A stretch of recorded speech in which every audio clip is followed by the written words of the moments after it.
Hey everyone, welcome to Pine Hat. I hope you're all doing well. Today, I want to argue that the censorship of Gravity Falls reveals more about the people doing the censoring than the show itself, by examining every banned scene, every cut line of dialogue, every altered image, and every battle that creator Alex Hirsch fought against Disney's Standards and Practices Department across 40 episodes, 2 seasons, and over 3,000 censorship emails that shaped one of the greatest animated series ever, made into something even more rebellious than it was originally designed to be. If you're here to fall asleep, settle in. This one's gonna take a while. If you're here because you genuinely want to know what Disney didn't want you to see, even better. But before we begin, I'd just like to kindly ask you all to subscribe. It's completely free, and it really helps us improve these videos for this wonderful community we've managed to build. Anyway, that's enough. Let's begin. To understand the censorship of Gravity Falls, you first need to understand how censorship works inside a company like Disney. Because this isn't a simple story of one person saying no to another person. It's a story about a machine, a system, an institutional process that grinds content through a series of filters until what comes out the other side is smooth enough to avoid generating a single phone call from a single angry parent anywhere in the world. Every major television network in the United States has a department called Standards and Practices. The name sounds official and important, like something that matters. And it does matter, in a way. Standards and Practices exist to review every piece of content before it airs and to flag anything that might cause problems. Problems, in this context, doesn't mean artistic problems. It doesn't mean storytelling problems. It means business problems, complaints, lawsuits, advertiser concerns, negative press, the kinds of problems that cost money. The people who work in Standards and Practices are not necessarily bad people. They're not cackling villains trying to destroy art. They're professionals doing a job. Their job is to anticipate every possible way that a piece of content might generate a negative reaction, and to prevent that reaction before it happens. In theory, this is a reasonable function. Children's television should have some oversight. There should be someone making sure that genuinely harmful content doesn't make it onto screens. The problem is that Standards and Practices departments don't just prevent harmful content. They prevent anything that might generate any negative reaction from anyone. And when your threshold for action is any possible complaint from any possible viewer, you end up flagging things that no reasonable person would ever find objectionable. You end up fighting battles over the word poop face. Disney's Standards and Practices department was, by all accounts, one of the most aggressive in the industry. This makes a certain amount of sense. Disney's entire brand is built on being family friendly. Their theme parks, their merchandise, their movies, their television shows, everything is designed to be safe for the youngest, most sensitive audience member. This brand identity is worth billions of dollars, and protecting that brand means being more conservative, more cautious, and more restrictive than anyone else. Alex Hirsch walked into this environment in 2010 when he was 26 years old with a pitch for a show about a town full of supernatural mysteries, paranormal creatures, hidden codes, and an interdimensional dream demon that makes Faustian bargains with humans. He wanted to make a show that was genuinely scary, genuinely complex, and genuinely respectful of its audience's intelligence. He wanted to treat children like people, not like consumers who needed to be protected from their own curiosity. Disney said yes to the show, and then spent the next 4 years trying to sand down every edge that made it interesting. Over the course of Gravity Falls' production, Alex Hirsch received over 3,000 emails from Disney's Standards and Practices department. 3,000. Across 39 episodes. If you do the math, that's roughly 77 censorship notes per episode. For every 22 minutes of animation that made it to your screen, there were 77 separate arguments about what you were and weren't allowed to see. Some of those arguments were about violence, some were about language, some were about religious references, some were about sexuality and representation. And some were so absurd, so completely divorced from any rational concern about child welfare that they would be funny if they weren't so revealing about the mindset of institutional censorship. Alex Hirsch fought back against many of these notes. He won some battles and lost others. He developed strategies for managing the censors, learning which fights were worth having and which were better conceded. He became, in his own words, so annoying that the censors eventually learned to pick their battles too.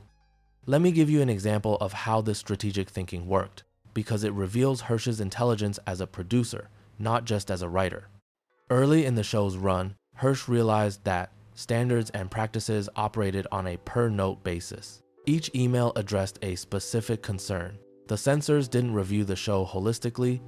They didn't watch an entire episode and evaluate its overall appropriateness. They read scripts, line by line, scene by scene, and flagged individual elements in isolation. This meant that if you gave the censors enough individual things to flag, they would spend all their energy on those individual things and never step back to evaluate the bigger picture. If your script contained 20 mildly edgy jokes and one genuinely dark thematic element, the censors would send you 20 notes about the jokes and 0 notes about the theme. Hirsch began to use this pattern deliberately. He would include jokes and references in his scripts that he expected to be flagged, knowing that the censors would spend their time arguing about those specific elements, while the show's genuinely challenging content, the horror imagery, the existential themes, the body horror, the psychological complexity, went unnoticed. He later described this approach as essentially running a diversion. You put a few obviously edgy words in the script, the censors attack those words. While they're attacking the words, you're animating bleeding taxidermy and face-scrambling dream demons. By the time the censorship notes are resolved and the animation is complete, the truly dark content has already been produced, voice acted, and finalized. Sending it back at that point would cost money. Disney doesn't like spending money twice, so the dark content stays. This isn't just creative defiance, it's game theory. Hirsch understood the incentive structure of the censorship system and optimized his strategy accordingly. The censors were incentivized to find problems. He gave them problems to find. The problems he gave them were minor. The problems they missed were major. Everyone went home satisfied, and the show got darker with every season. On June 16th, 2022, exactly 10 years after Gravity Falls premiered, Hirsch released a video on Twitter showing actual email exchanges between himself and Disney's Standards and Practices department. The video was, in his words, the dumbest collection of notes I've ever received. It included exact quotes from Disney's censorship requests, complete with page numbers and dates going back to September 2011, alongside Hirsch's actual responses. The video went viral. Other creators in the industry shared their own censorship stories in response. Eric Kripke, the creator of Supernatural and The Boys, tweeted about his own battles with standards and practices. The conversation about corporate censorship in entertainment that Hirsch started continues to this day. But the video only scratched the surface, because Hirsch had thousands of those emails. And the full scope of what Disney tried to censor in Gravity Falls is far more extensive, far more absurd, and far more consequential than a 5-minute Twitter video could capture. Let's go through all of it, starting with the words. Disney's Standards and Practices department had very specific ideas about which words were appropriate for a children's animated series. And I want to be thorough here, because the pattern of what they objected to reveals something important about how institutional censorship thinks. So we're going to go through every known word and phrase that Disney flagged one by one, and examine what each objection tells us about the people making it. Let's start with the most famous one, poop face. In one of the early episodes, a character uses the word poop face as an insult. This is a word that exists entirely within the vocabulary of children under the age of 8. No adult says poop face. No teenager says poop face. It is, by definition, a children's word. It's the kind of thing a kid says on a playground when they're trying to be as rude as possible without actually knowing any real insults. Disney's Standards and Practices sent Alex Hirsch an email that read, "Please revise poop face as it comes across as a replacement for shit face. I want you to sit with that for a moment." An adult professional at the Walt Disney Company read the word poop face in a script for a children's cartoon and thought, but what if this is secretly a reference to the word shit face? That was their first instinct. That was the lens through which they viewed children's entertainment. Every innocent word was potentially a code for something vulgar, and it was their job to crack the code. Hirsch pushed back. He pointed out that the show had already used similar language in a previous episode. In Fight Fighters, Mabel says poop, poop, and butts, which Disney censors had deemed acceptable because it came across as more childlike and not as offensive. So the word poop was fine when repeated 3 times alongside butts, but poop face as a single compound word was unacceptable. The logic here, if we can call it logic, seems to be that childish words are acceptable only when they sound sufficiently childish. Once you combine them into something that sounds like it could be an actual insult, you've crossed a line. This would be amusing if it were an isolated incident, but it wasn't. It was the first entry in a long, long list. The word hoo-ha was flagged next. Disney Standards and Practices wrote, "It has come to our attention that hoo-ha is a slang term for vagina. Please revise." The context in which hoo-ha was used was the name of a fictional restaurant. The restaurant was called Hoo-Ha's Jamboree. It was an owl-themed establishment. The name was a play on the sound owls make. Hoo-ha, hoo-ha's, an owl restaurant. Hirsch's response was direct. It is a proper word meaning excitement or hullabaloo, and that is clearly its meaning here. The context is an owl-themed restaurant called Hoo-Ha's Jamboree, not changing. He was right, of course. Hoo-ha is a perfectly legitimate English word. Merriam-Webster defines it as a state of commotion or fuss. It has been used in mainstream English for decades without any controversy whatsoever. But Disney's Standards and Practices Department had apparently consulted a very different kind of dictionary, one that prioritizes slang definitions over standard ones, and had concluded that an owl restaurant was secretly a reference to female anatomy. What's remarkable about this particular note is not just its absurdity, but its phrasing. It has come to our attention, as if someone reported the word, as if there was an investigation, as if the censorship department conducted an intelligence operation to uncover the hidden meaning of a cartoon owl restaurant's name. Then came Chub. A character in the show wears a t-shirt that says Chub Pup alongside a picture of a chubby puppy. It's a cute detail. A character wearing a shirt about a fat dog. Disney flagged it because they claimed chub has a sexual connotation. Now, does the word chub have a sexual slang meaning? In certain contexts, among certain groups of people, yes. But does a t-shirt with a picture of a chubby puppy on it evoke that meaning? Only if your mind is already in that place. Only if you're specifically looking for sexual meanings in children's cartoons, which apparently Disney Standards and Practices Department was. Hirsch offered alternative words, not because he agreed with the objection, but because he recognized this was a battle that wasn't worth fighting when there were bigger battles ahead. This was strategic. You can't fight every note, you have to choose which ones matter. A t-shirt design doesn't matter. LGBTQ representation matters. So you give them Chub Pup and save your energy for the things that count. The word crud was flagged because it supposedly has an inappropriate slang definition. The line in question was Wendy saying, "Aw crud dang," which is such a deliberately mild expression of frustration that it's practically a parody of clean language. Crud dang. It sounds like something a 1950s TV character would say, but Disney's Standards and Practices found danger even in this. The word Jeez was flagged because it was considered an abbreviation of Jesus. Let me repeat that. A character in an animated series said Jeez, a word that has been used casually in American English for over a century, and Disney flagged it as a potential religious offense. In a show about a town haunted by supernatural entities, mystical artifacts, and an all-seeing dream demon. A show steeped in references to occult symbolism, secret societies, and interdimensional rifts. The word Jeez was the religious content they were worried about. Holy mackerel was flagged because it contained the word holy, not because of mackerel, because of holy. The logic, presumably, was that any use of the word holy might be construed as a religious exclamation, and religious exclamations might offend someone. Even though holy mackerel is an expression specifically designed to avoid religious offense, it's a minced oath. It exists because someone, at some point, wanted to say something stronger and chose not to. And Disney decided that even the sanitized version was too much. Holy Christmas was also flagged, during the holidays, in a context where Christmas was the literal topic.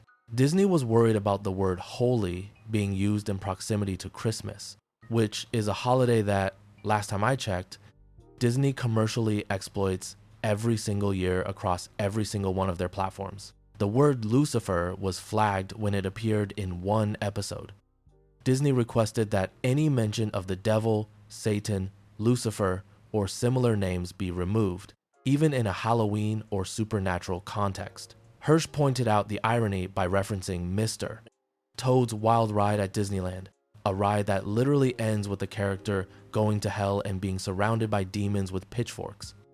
Disney's theme park has been depicting the underworld since 1955, but mentioning the name Lucifer in a cartoon about the supernatural was apparently a bridge too far. Then there were the words that were cut specifically for international broadcasts. In the Southeast Asian version of the show, butt faces was shortened to faces, just "you guys are faces," which is technically accurate but completely meaningless. Darn it was cut entirely. Darn, a word that exists for the sole purpose of not being profanity. It's the sanitized version. It's the version you use when you're actively trying to be appropriate, and even that wasn't appropriate enough. Stupid was removed from several lines. Idiot was removed from others.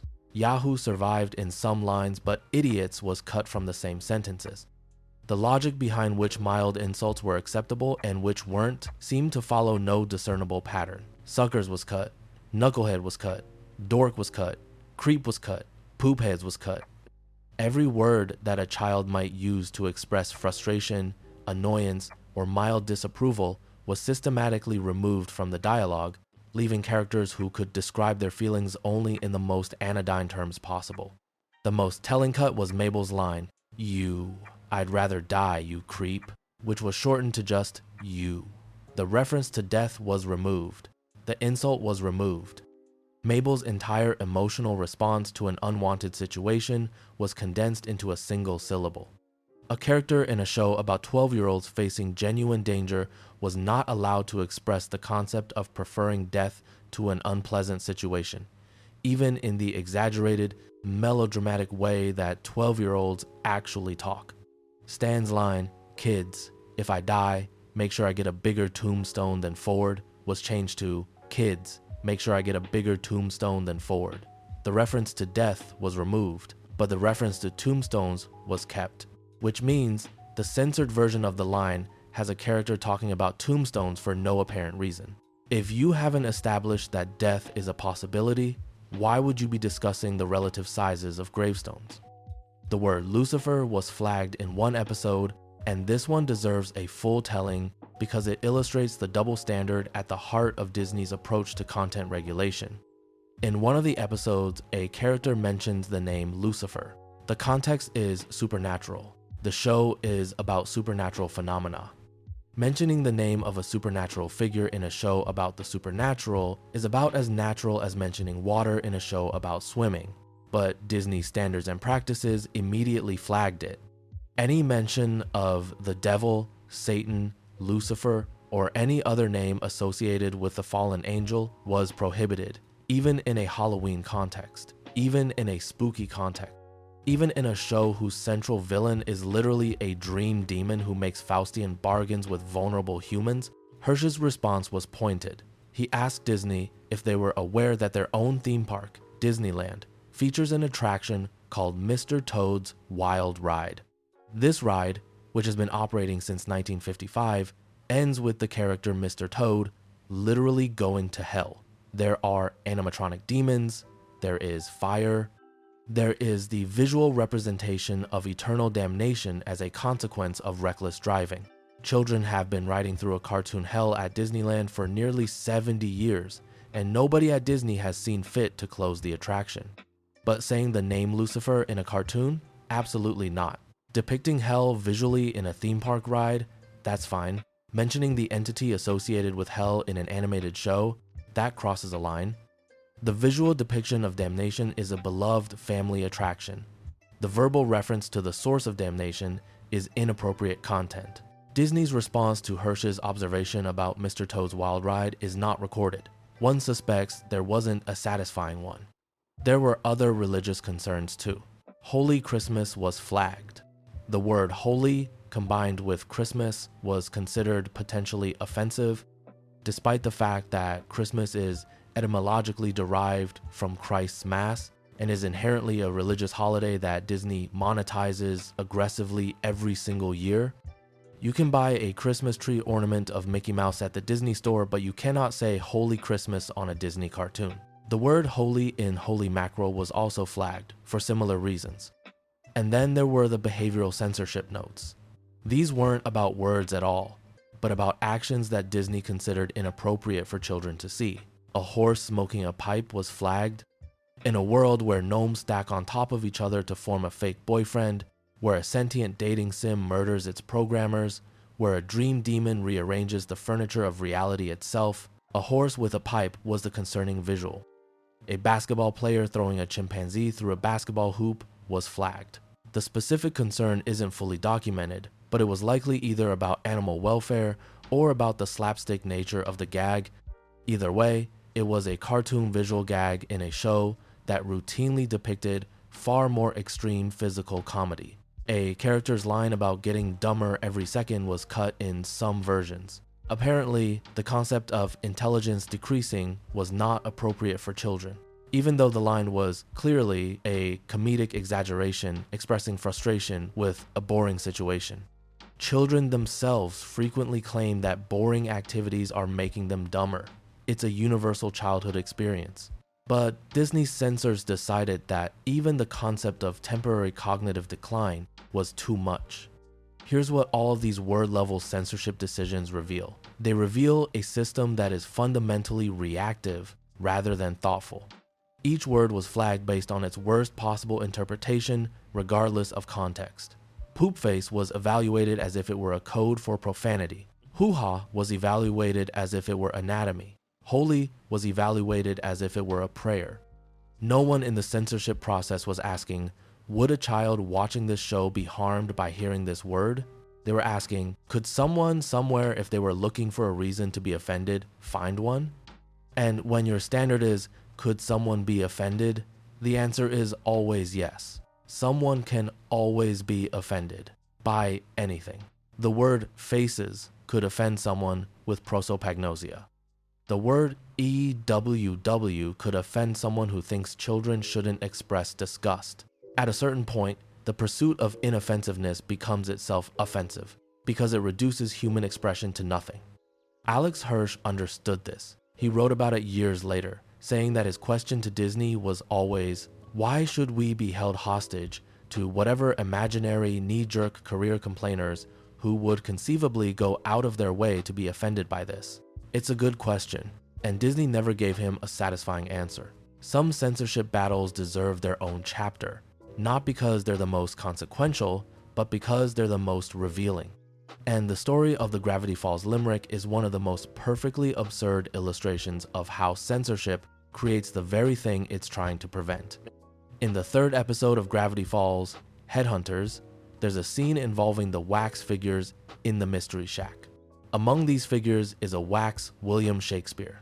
At one point in the episode, wax Shakespeare begins to recite a limerick. Now, if you know anything about English language limericks, you probably know the most famous one. It starts with, there once was a man from Nantucket. This limerick has a clean version and a very, very dirty version. The dirty version is probably one of the most well-known pieces of body humor in the English language. Every adult knows it. Most teenagers know it. Some children have heard it on the playground, even if they don't fully understand it. Alex Hirsch is a smart writer. He knows about the Nantucket limerick. So when he wrote the scene with wax Shakespeare, he specifically changed Nantucket to Kentucky. This was a deliberate choice. Kentucky doesn't rhyme with anything inappropriate.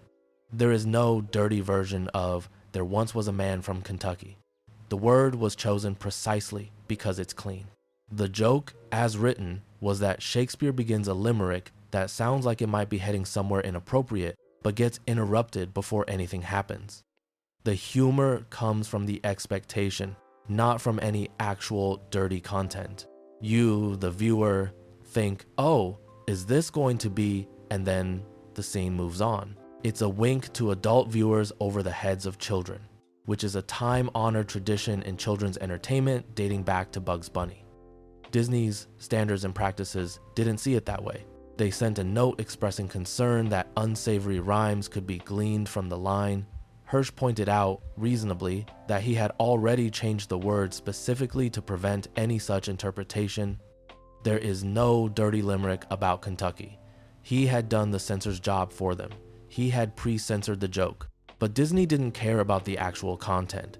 They cared about the association. The line reminded the censors of the Nantucket limerick, and that reminder was enough.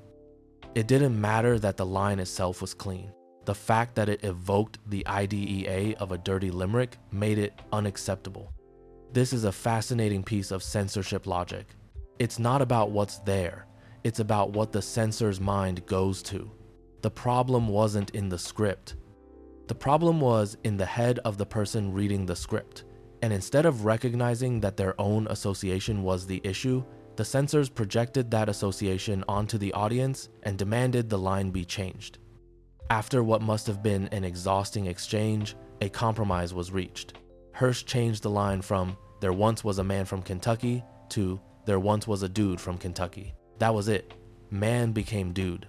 This was the change that satisfied Disney's moral guardians. Let me repeat that in case you're falling asleep and missed it. The censor's problem was with the word man, not Kentucky, not the limerick structure, not the implied Nantucket reference. The word man. Apparently, a man from Kentucky is suggestive, but a dude from Kentucky is wholesome.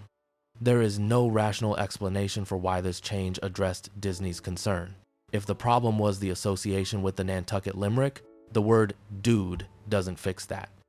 There once was a dude from Nantucket is exactly as dirty as there once was a man from Nantucket. The rhyme scheme doesn't change based on whether the subject is a man or a dude. If the problem was that children might somehow construct a dirty rhyme from Kentucky, the word dude doesn't help there either. Kentucky still doesn't rhyme with anything inappropriate regardless of who lives there. The change was meaningless. It addressed nothing. It solved no problem. But it satisfied the bureaucratic requirement that something be done, and in the world of standards and practices, the appearance of action is often more important than the substance of action. Hirsch got the last laugh, though. The scene as broadcast is actually funnier than the original version.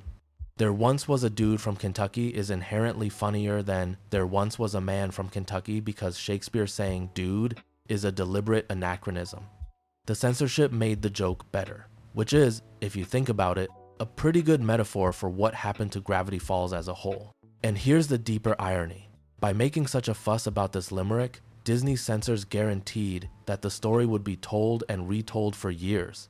When Hirsch released his censorship emails in 2022, the Kentucky limerick was one of the most discussed examples. Articles were written about it, videos were made about it. The joke that Disney was worried might make children think of a dirty limerick became famous specifically because Disney was worried about it. The censorship created more awareness of the Nantucket limerick than the original line ever would have. This is the paradox of censorship. By drawing attention to something you consider dangerous, you guarantee more people encounter it than if you had simply left it alone. Every article about Disney censoring the Kentucky limerick includes a reference to the Nantucket limerick. Every video explaining the censorship explains the dirty joke the censorship was trying to prevent. Disney's attempt to protect children from a dirty limerick exposed far more children to that dirty limerick than Hirsch's clean version ever would have. The Streisand effect, named after Barbra Streisand's famous attempt to suppress photos of her home that resulted in millions of people seeing those photos, applies perfectly here. Censorship amplifies the very thing it tries to suppress. And Disney, a company with more experience in media than almost anyone on earth, apparently never learned this lesson. Pausa. But if you want to subscribe real quick before we continue, I'd really appreciate it. It helps us make more videos like this one. Okay, let's move on to the heavy stuff. Everything we've talked about so far has been frustrating, but ultimately minor. Words, limericks, t-shirts with chubby puppies. These are the kinds of censorship battles that make for funny anecdotes. They're absurd, they're revealing, but they're not heartbreaking. What happened with LGBTQ representation in Gravity Falls is heartbreaking. And I want to tell this story carefully, because it's not just about one show. It's about a pattern that played out across the entire landscape of children's animation for years, affecting dozens of shows and millions of viewers. Gravity Falls is one chapter in a much larger story about who is allowed to exist in children's entertainment and who isn't. Let's start at the beginning. Alex Hirsch wanted Gravity Falls to include LGBTQ characters. This wasn't a radical position. It wasn't a political statement. It was a reflection of reality. LGBTQ people exist. They exist in small towns, they exist in families, they exist among the audience watching the show. Hirsch wanted his show to reflect the world as it actually is, rather than the sanitized version that Disney preferred. Disney did not share this goal. The first major battle came during the production of The Love God, the 6th episode of the 2nd season. In the original storyboards, there's a scene set in a diner. The episode's plot involves a Cupid-like figure whose powers cause random people to fall in love. Several couples in the diner are shown falling for each other through the influence of this magic. Among these couples, in the original storyboards, were 2 elderly women. They're sitting in the diner, the magic hits them, they fall in love, they share a kiss. It's a sweet, brief background moment, not a plot point, not a message, not an agenda, just 2 old ladies in love in the background, among several other couples. Alex Hirsch has talked about this scene multiple times over the years, and his description of the process is remarkably consistent. He knew from the moment he included it in the storyboards that Disney was going to object. He had been working with Disney's standards and practices long enough to know their patterns. He knew that any depiction of a same-sex couple, no matter how brief, no matter how background, no matter how innocent, would trigger a response. But he included it anyway, and his reason for doing so is important. He included it because the only way to challenge a policy is to force the people enforcing it to articulate why the policy exists. If he preemptively removed the scene himself, nothing would change. But if he included the scene and made Disney explicitly tell him to remove it, they would have to explain themselves. They would have to put their reasoning in writing. They would have to create a paper trail. And paper trails are dangerous for companies that don't want to admit what they're actually doing. The note came back quickly. Disney's Standards and Practices wrote, and I want to quote this as precisely as sources allow, something very close to. The scene of the 2 old ladies kissing in the diner is not appropriate for our audience. Please revise. Not appropriate for our audience. That phrase does a lot of work. It doesn't say why it's not appropriate. It doesn't explain what about 2 old ladies kissing is problematic. It doesn't distinguish between this couple and the heterosexual couples in the same scene who were apparently perfectly appropriate. It just declares, without justification, that this specific couple is unacceptable. Hirsch responded with a single word, why? And this is where the story becomes genuinely significant, because that one-word response broke the system. Disney's Standards and Practices department could not answer the question. They literally could not construct a sentence explaining why 2 women kissing was inappropriate that wouldn't be explicitly homophobic. They couldn't write because they're the same sex, because that would constitute discrimination on the basis of sexual orientation, documented in writing, in a corporate communication that could potentially be subpoenaed in a lawsuit. They couldn't write because it's not family friendly, because they had approved heterosexual couples in the exact same scene, meaning they would have to explain why same-sex love specifically is less family friendly. They couldn't write because viewers might complain, because that would be an admission that they were allowing homophobia to dictate their content decisions. Every possible answer exposed them. Every possible explanation was worse than not answering at all. The question why created a trap from which there was no clean exit. So they did something revealing. They made Hirsch have the conversation on the phone. No email, no written record, no paper trail. On the phone, according to Hirsch, the censors were remarkably candid. They essentially admitted that there was nothing inherently inappropriate about the scene. They acknowledged that 2 old women in love is not, by any reasonable standard, objectionable content. But they explained that they received complaints from certain parents when same-sex relationships appear in children's programming, and that they would rather avoid dealing with those complaints. It wasn't about the children. It never was. It was about the parents. Specifically, it was about the small minority of parents who would take the time to call Disney and complain about seeing a same-sex couple in a cartoon. Disney's Standards and Practices Department had essentially decided that the comfort of homophobic parents was more important than the representation of LGBTQ families. Alex Hirsch has described the Disney censors in this context as cowards rather than bigots. This is an important distinction. The people on the phone weren't expressing personal homophobia. They weren't saying they believed same-sex relationships were wrong. They were saying they didn't want the hassle. They were making a business decision, not a moral one. The path of least resistance was to remove the scene, so they removed it. But as Hirsch has pointed out, this is in many ways worse than outright bigotry. A bigot at least has the courage of their convictions. They believe something and act on it. Disney censors knew the censorship was wrong. They knew it was discriminatory. They knew they couldn't defend it in writing, and they did it anyway because it was easier. The scene was changed. One of the old women became an old man. A moment of quiet, casual LGBTQ representation was erased, and the version of the Love God that aired contained only heterosexual couples in the diner scene. In 2020, a fan found the original storyboards and posted them on social media, asking Alex Hirsch if they were real. Hirsch confirmed, Disney censored this. But the Love God scene was just one battle in a much longer war, because there were two characters in Gravity Falls whose entire arc was shaped by Disney's discomfort with same-sex affection. And their story played out over both seasons. Sheriff Daryl Blubbs and Deputy Edwin Durland are minor recurring characters who appear throughout the series. They're the town's law enforcement, such as it is. From their very first appearance, they're clearly more interested in each other than in their jobs. They're affectionate, they're inseparable, they finish each other's sentences, they prioritize their relationship over literally everything else, including crimes happening right in front of them.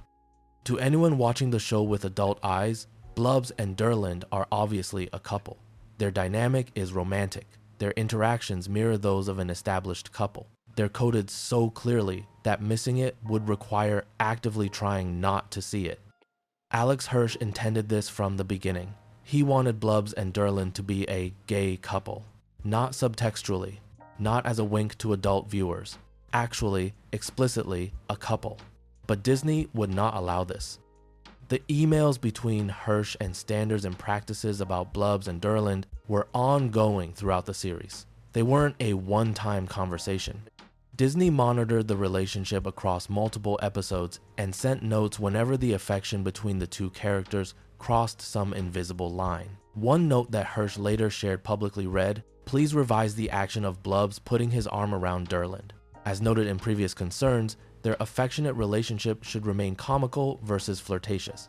Pay attention to the language, as noted in previous concerns." This means Disney had flagged the relationship before, multiple times. They had established an ongoing policy of surveilling the emotional tenor of two fictional police officers' interactions and intervening whenever those interactions became too warm. And the key phrase, comical versus flirtatious. Disney was telling Hirsch that two men could be close, could be affectionate, could be partners, but only as long as it was funny. The moment it became romantic, it became unacceptable. Two men can be a punchline. Two men cannot be a love story. Hirsch's response to this note was characteristically blunt. Nope, they're buddies. Chill out. This became his strategy. He adopted the same defense that people had used for decades to protect same-sex relationships in media. Plausible deniability. They're just friends. They're buddies. There's nothing romantic here. You're imagining things. By insisting that Blubbs and Durland were just buddies, Hirsch forced Disney into an impossible position. If the censors wanted to push back further, they would have to explicitly state that two men putting their arms around each other is inherently romantic, which would require them to explain what exactly makes a gesture between two men romantic, when the same gesture between a man and a woman would be unremarkable. They would have to define the line between friendship and romance, in writing, in a way that applied only to same-sex pairs. They would have to be openly discriminatory in their corporate communications. So Hirsch kept pushing. Each episode, Blubs and Derlin got a little more obviously romantic. Each episode, the subtext became a little less sub. And each time Disney pushed back, Hirsch insisted they were just good friends. Just buddies being buddies. Nothing to see here. This went on for the entire run of the show. 2 seasons, 40 episodes. An ongoing guerrilla campaign for representation, fought in the margins of a children's cartoon, one arm around the shoulder at a time. And then came the finale. In Weirdmageddon 3, Take Back the Falls, the final episode of Gravity Falls, there's a moment of victory where the townspeople celebrate their defeat of Bill Cipher. In this moment, Blubs and Derlin declare that they're mad with power and love. It's quick, it's easy to miss, but it's there. An explicit, on-screen declaration of romantic love between 2 male characters. On Disney television, in 2016, Alex Hirsch later confirmed that Blubs and Derlin are a couple, and he noted something remarkable about that finale scene. He didn't receive a single censorship note about it. After years of fighting, after dozens of emails, after being told repeatedly to keep their relationship comical versus flirtatious, Disney censors let it pass. Hirsch's theory about why they let it go is one of the funniest sentences in the history of animation. I think the censors were finally less scared of complaining parents than they were of having to deal with how annoying I am. Think about what that means. LGBTQ representation got onto Disney television not because the company had a change of heart, not because they recognized the importance of representation, not because they listened to their LGBTQ employees or audiences. It got on because one man was so persistently, relentlessly, uncompromisingly irritating that the people whose job it was to prevent representation decided it was easier to let it through than to keep fighting. Years later, when Disney Plus launched, the company included Gravity Falls in its Pride collection of shows.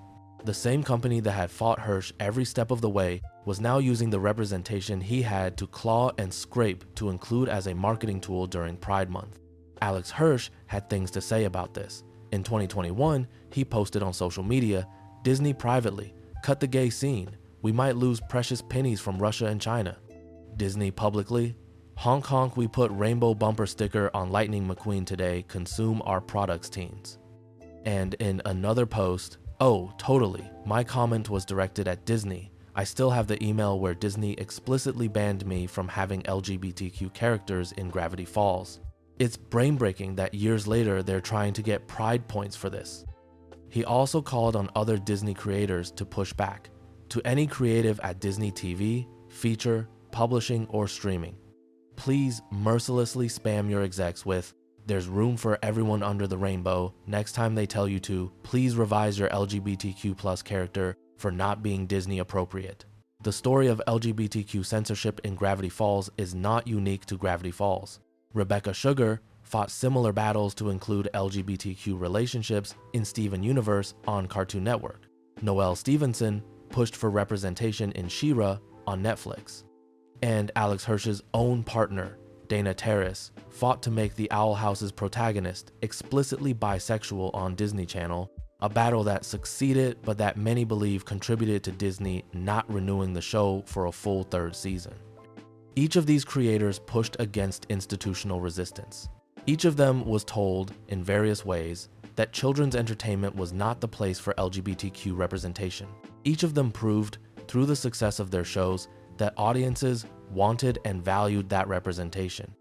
Each of these creators pushed against institutional resistance.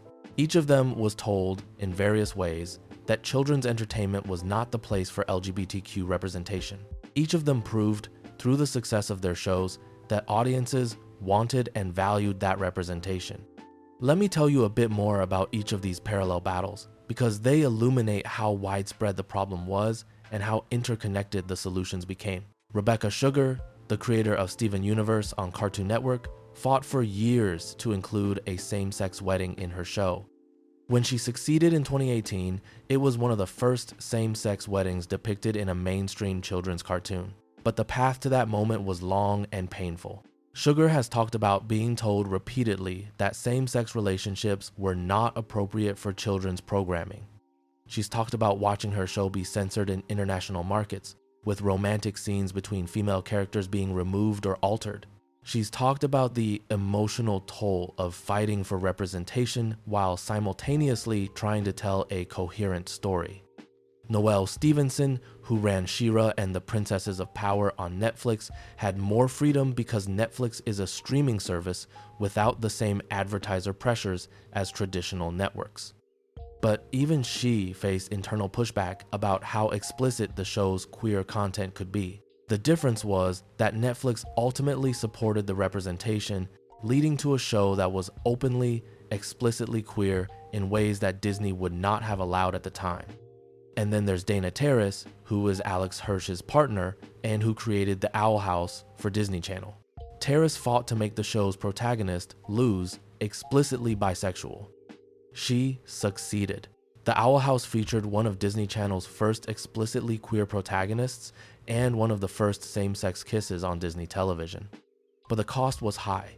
Many fans believe that the Owl House's queer content contributed to Disney's decision not to renew it for a full third season.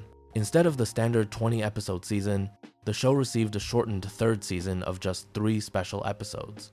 While Disney has never confirmed that the show's LGBTQ content was the reason for the shortened season, the timeline is suggestive, and Terrace herself has been vocal about her frustrations with Disney's treatment of the show. The connection between Gravity Falls and The Owl House is direct. Hirsch's battles with Disney's censors in 2012 through 2016 laid groundwork that Terrace built upon years later. Each small victory accumulated. Each fight made the next fight slightly easier. Blubs and Durland declaring their love in 2016 made Luz's bisexuality in 2020 slightly more possible. Not because Disney had genuinely changed, but because the precedent had been set. This is how progress works in institutional contexts. It's not a single breakthrough moment. It's a series of small, exhausting, often invisible fights, each one building on the ones before. Alex Hirsch didn't win full LGBTQ representation in Gravity Falls, but he won enough to make the next creator's fight a little shorter, which made the next one shorter still. And the cost was real. These battles took time, energy, and emotional resources away from the creative work itself. Every hour Hirsch spent arguing about whether Blubs could put his arm around Durland was an hour he wasn't spending on story development, character design, or script revision. The censorship didn't just affect what appeared on screen. It affected the creative process itself, diverting resources from art to bureaucracy. This is the hidden cost of censorship that rarely gets discussed. It's not just about what's removed from the final product. It's about what's never created in the first place, because the creator's energy was spent fighting rather than building. Every show that battles censorship is, in some sense, a lesser version of itself, not because of what was cut, but because of the creative potential that was consumed by the fight. Progress happened, but it happened because individual creators dragged their companies forward, not because the companies led the way. And the gap between Disney's private censorship and public celebration of LGBTQ content remains one of the most cynical things about the modern entertainment industry. Let's talk about Grunkle Stan's fez, because the censorship of a small symbol on a fictional hat tells a surprisingly large story about how international distribution shapes the content you see. Grunkle Stan wears a red fez throughout the entire series. It's one of his most iconic visual characteristics. The fez connects to his carnival barker personality, his showmanship, his role as a huckster who sells fake mysteries while living above a real one. In the early episodes, the fez features a distinctive yellow symbol. It looks like a crescent moon with a fishtail. If you've seen the first 7 episodes of the original broadcast, you know this symbol. If you discovered the show later, on Disney+, you might know a different version. The symbol was designed to look mysterious and arcane, fitting the show's themes of hidden knowledge and secret societies. But it also bore a resemblance to symbols used by the Shriners, an American fraternal organization related to Freemasonry. The Shriners are famous for wearing fezzes as part of their ceremonial dress, and their iconography sometimes includes crescent moons and similar shapes. Around the 7th or 8th episode of the first season, the symbol quietly changed. The crescent and fishtail was replaced with a new symbol that looks more like a stylized clam or fish. No explanation was given in the show. One episode, Stan has one symbol on his hat. The next episode, it's different. If you weren't paying very close attention, you might not have noticed. The reasons for the change are somewhat murky. According to Hirsch, who discussed this in a 2020 interview, Disney became concerned about the symbol's resemblance to Shriner and potentially Islamic iconography. International Disney feeds were particularly worried, as the crescent moon shape could be interpreted as a reference to Islam in some markets. Whether the Shriners themselves expressed concern, whether international regulators flagged it, or whether Disney's legal department simply preemptively decided to avoid any possible issue is unclear. What is clear is that the change was made without Hirsch's enthusiastic participation. He designed the symbol to be mysterious, not religious. Its resemblance to any real-world iconography was coincidental. But Disney's legal and distribution teams didn't care about intent. They cared about liability, and the possibility that someone, somewhere, might interpret the symbol as a religious reference was enough to justify changing an iconic character's design. Some international broadcasts went even further than changing the symbol. They removed it entirely, leaving Stan's fez blank, a plain red fez with nothing on it. This is arguably even more strange looking than the original symbol, because a blank fez is conspicuous. It looks like something is missing. It looks like someone erased something. Then Disney Plus launched in 2019, and the situation got even more absurd. The streaming service used the censored version of the show. The new symbol replaced the original throughout the early episodes, but nobody at Disney Plus thought to update the thumbnails or the intro credits. So when you opened Gravity Falls on Disney Plus, you saw Stan with the original symbol in the thumbnail. Then the intro played, and Stan had the original symbol. Then the episode started, and Stan had the new symbol. 3 versions of the same character's hat in the span of 30 seconds. Hirsch noticed this immediately and pointed it out publicly. His criticism was pointed. Apparently Disney Plus decided to remove the symbol for some reason, but then left it in the thumbnails, because even they can't keep track of what they're pretending to be concerned about. He followed up by noting that the symbol was still in the intro to every episode, adding that apparently Disney doesn't know about the subliminal messages. This was a dual joke, both about Disney's inconsistency and about the actual hidden content in the show's intro that the censors never noticed. The fez symbol is a perfect example of what happens when censorship is driven by liability rather than principle. Nobody was offended by the original symbol. No viewer complained. No religious organization filed a protest. No international regulator issued a ruling. Disney changed the symbol because they imagined someone might someday have a problem with it, and changing it was easier than defending it. This preemptive censorship is arguably worse than reactive censorship. At least reactive censorship is responding to an actual complaint. Preemptive censorship is the company censoring itself based on imagined complaints. It's a corporation so afraid of controversy that it creates controversy with its own audience by making changes nobody asked for. And now the original symbol has become a piece of fan trivia, a collector's item. People who watched the original broadcast know one version of Stan. People who discovered the show on Disney Plus know another. The censorship created 2 canons, splitting the visual history of the show without most viewers ever knowing the split happened. We've spent a lot of time on serious censorship. Let's take a break and talk about the genuinely hilarious ones. Because some of the notes Alex Hirsch received from Disney's standards and practices were so disconnected from reality that they read like comedy sketches. And Hirsch's responses were consistently funnier than most actual comedians. The teddy bear incident is legendary in Gravity Falls fandom, and for good reason. In one episode, the character Seuss has a line about dressing up as a giant teddy bear, not a sexual teddy bear. Not a provocative teddy bear, a giant teddy bear, the kind of teddy bear costume you might see at a children's birthday party or in a department store during the holidays. Disney's standards and practices sent the following note. Please revise Seuss's line about dressing as a giant teddy bear. It may call to mind the people who dress up as stuffed animals as a furry fetish. There is so much to unpack here. First, the fact that Disney's standards and practices department knows about furry culture. Not just that they know it exists, but that they know it well enough to identify it as a potential concern in a line about a teddy bear costume. Someone in Disney's censorship department has a working knowledge of furry subculture. That person then applied that knowledge to a children's cartoon and concluded that a passing reference to a teddy bear costume might accidentally introduce children to the concept of fetish communities. Second, the incredible irony that Disney, a company whose entire business model involves adults dressing up as stuffed animals, is concerned about a cartoon character mentioning dressing up as a stuffed animal. Every Disney theme park on Earth employs hundreds of people whose job is to dress up in animal costumes and interact with children. Mickey Mouse, Goofy, Pluto, Chip and Dale, Baloo, all of them are people dressed as stuffed animals. Disney sells stuffed animal costumes as merchandise.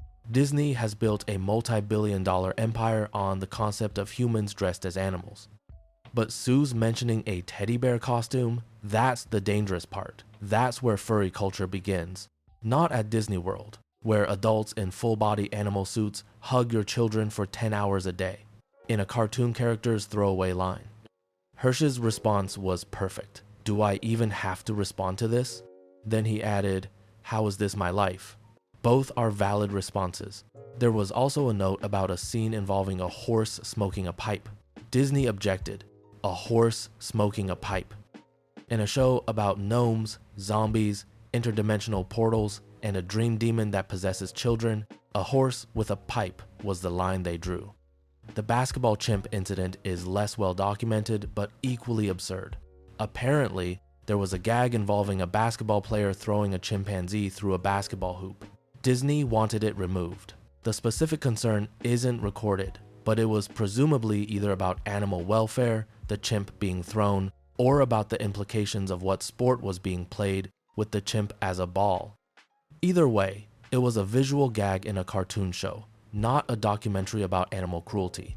And then there's the Lucifer situation, which we touched on earlier but deserves its full telling.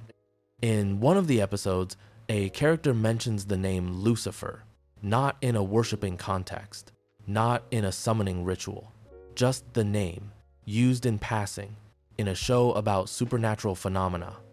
Disney's response was immediate. The name had to go. Any mention of the devil, Satan, Lucifer, or any other name for the fallen angel was prohibited. Hirsch's counter-argument was elegant. He pointed out that Disneyland, Disney's own theme park, features Mr.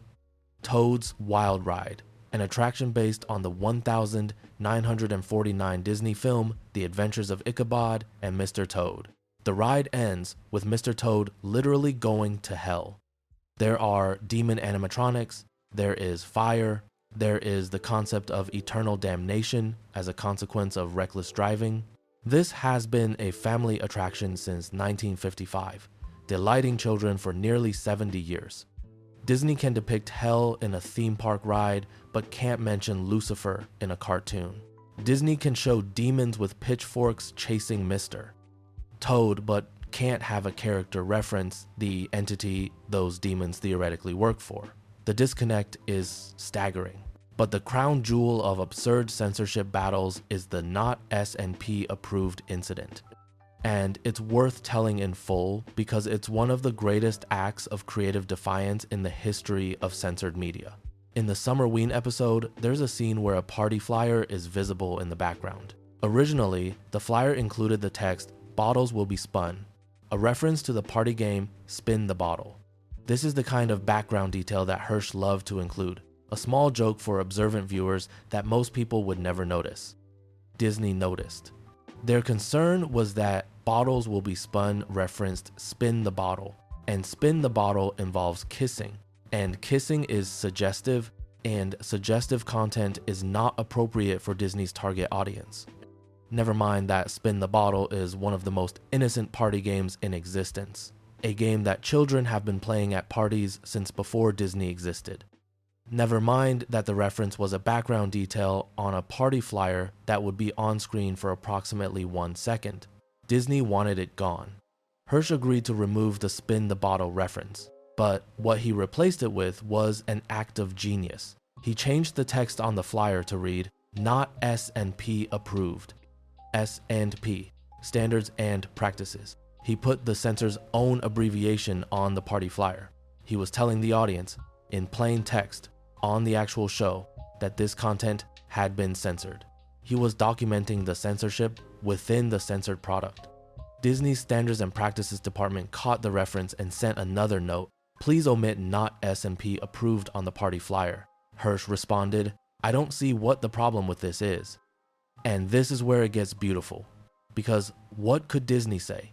Not S&P approved isn't vulgar. It's not a reference to anything inappropriate. It's just a statement of fact. The content that was previously on the flyer was, indeed, not approved by standards and practices. Hirsch was simply being informative. There's no policy against factual statements on party flyers. Disney couldn't find a policy-based reason to reject it. The final communication on the matter, which Hirsch shared in his 2022 video, reads, "Not S&P approved has been approved by S&P. The censors censored themselves. They approved a joke about their own disapproval. The bureaucracy consumed itself." And if you watch the Summerween episode today, the party flyer in the background genuinely reads, "Not S&P approved." It's one of the greatest Easter eggs in the show, and it exists only because of censorship. The original joke about "spin the bottle" would have been a minor background detail noticed by almost nobody. The "not S&P approved" joke has been screenshot, shared, discussed, and celebrated by millions of fans. Disney's censorship created a better, more memorable, more widely appreciated joke than the one it replaced. Alex Hirsch later joked that Disney created the situation themselves. By trying to censor a minor detail, they created an iconic moment.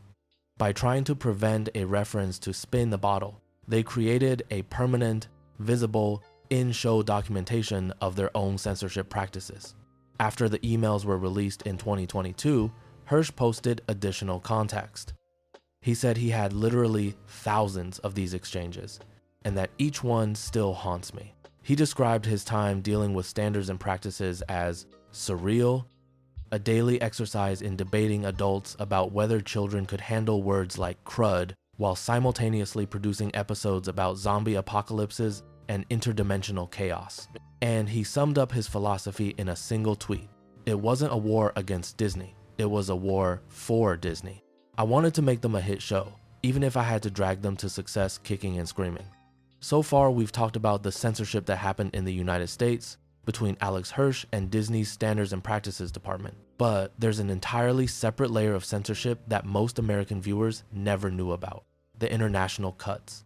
Gravity Falls was broadcast in dozens of countries through various Disney channels. Each country had its own standards for children's programming, and each local Disney channel made its own editorial decisions about what to keep and what to cut.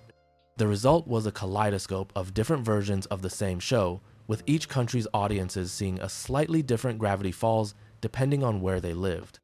The most extensively censored version was the Southeast Asian broadcast on Disney XD. Let me walk you through the changes that were made, episode by episode, so you can appreciate the scope of what was altered. Starting with the first season. In Tourist Trapped, the pilot episode, Dipper's line, "What the heck is going on here?" was shortened to "What is going on here?" The word heck was removed. Mabel's line, "You guys are butt faces," was shortened to "You guys are faces." The scene where a miner spits on the road was cut entirely. In The Legend of the Gobblewonker, Stan's line, "Darn kid, he has no idea what he's messing with," was shortened to "He has no idea what he's messing with." The word darn was removed. In Headhunters, the scene where Suze says, "Haha, he's dead now," was cut. References to death, even in clearly comedic contexts, were systematically removed. In The Hand That Rocks the Mabel, Mabel's line, "You'll never get away with this, you creepy little dork," was shortened to "You'll never get away with this." Both creepy and dork were apparently too harsh. In The Inconveniencing, the episode where Dipper and Mabel hang out with Wendy's older friends at an abandoned convenience store, the scene where Dipper discovers he's lying on Wendy's bra was cut entirely. Wendy's line, "Dude, you're laying on my bra," and Dipper's subsequent reaction were removed. Additionally, any scene showing Robbie making lewd hand gestures was cut, along with any vandalism references. In Dipper vs. Manliness, references to violence in the Manitor scenes were toned down. In Double Dipper, Stan's line about Robbie was modified, and several scenes involving the clone's destruction were softened. In Irrational Treasure, the scene where Dipper and Mabel imitate Southern American accents and spit on the ground was cut. Accent imitation was apparently considered disrespectful, and spitting was a consistent red flag for Southeast Asian censors. In The Time Traveler's Pig, any scenes involving fireworks near Dipper and Mabel were modified. The fireworks were pixelated. Not removed, pixelated. So you could see that something was there, but you couldn't quite tell what it was. The visual result was characters celebrating in front of indistinct smudges of light. In Fight Fighters, the word idiots was removed from Stan's line about the yahoos who dress up to celebrate the founding of Gravity Falls. But yahoos survived. The censors apparently had a hierarchy of insults, and yahoos ranked as acceptable while idiots did not. In Summerween, the scene where the Summerween trickster eats Gorney was cut entirely. The concept of a monster consuming a child was deemed too frightening, which is actually one of the more reasonable censorship decisions in this entire catalog. In Boss Mabel, Stan's line, haha, suckers, was shortened to haha, just a laugh, no insult, a man laughing at nothing. In Bottomless Pit, multiple lines were shortened or removed, including references to death and mild insults. Moving to the second season, which was more heavily censored due to the show's increasingly dark content. In Scary Oak, the zombie episode, any close-up of zombie heads exploding was replaced with a looped scene of zombies covering their heads in pain and shaking. The climactic moment of the episode, where the Pines family defeats the zombie horde through the power of karaoke, was fundamentally altered. In the original, the zombies' heads pop. In the Southeast Asian version, they just shake uncomfortably. The dramatic payoff of the scene was reduced significantly. In Into the Bunker, the scene where Dipper stabs the shapeshifter with an axe was cut. This removes a crucial action beat from one of the show's most suspenseful episodes. In The Love God, the scenes involving the diner couples were aired as broadcast in the US, meaning the same-sex couple had already been removed before international distribution even began. In Northwest Mansion Mystery, the mounted animal head's bleeding was left intact in some markets, but toned down in others. Preston Northwest's screams after Bill Cipher rearranges his face were muted in the Latin American Spanish dub, creating a scene where a man's face is scrambled in complete silence, which some viewers found even more disturbing than the screamed version. In Not What He Seems, the headline, "Stan Pines Dead," was altered in the Spanish dub to "El fin de Stan Pines," meaning the end of Stan Pines. The concept of death was replaced with the more ambiguous concept of an ending. This particular change deserves more attention because Not What He Seems is widely considered one of the greatest episodes of Gravity Falls, and possibly one of the greatest episodes in the history of animated television.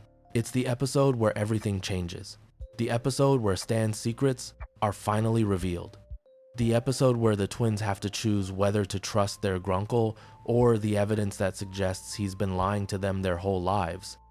The emotional core of the episode is about trust, about family, about the terrifying possibility that someone you love has been deceiving you. It builds to one of the most intense climaxes in children's animation, with a countdown timer, a gravitational anomaly, and Mabel making the agonizing decision to press or not press the button that will either save her family or end the world. In the original American broadcast, this episode was essentially untouched by censorship. The emotional intensity, the genuine danger, the existential stakes, all of it made it through. But in the Southeast Asian version, the cuts to dialogue throughout the episode softened the sense of danger and urgency. When characters can't express fear using normal human language, when they can't say heck or darn or reference the possibility of death, the emotional stakes are diminished. The censored version of Not What He Seems tells the same story with the same plot beats, but it feels different, lighter, less urgent, less real. And that difference matters, because the power of the episode lies precisely in how real it feels. The censors didn't remove any plot points. They removed texture. They removed the small linguistic details that make fictional emotions feel authentic. This is the subtlest and perhaps most damaging form of censorship.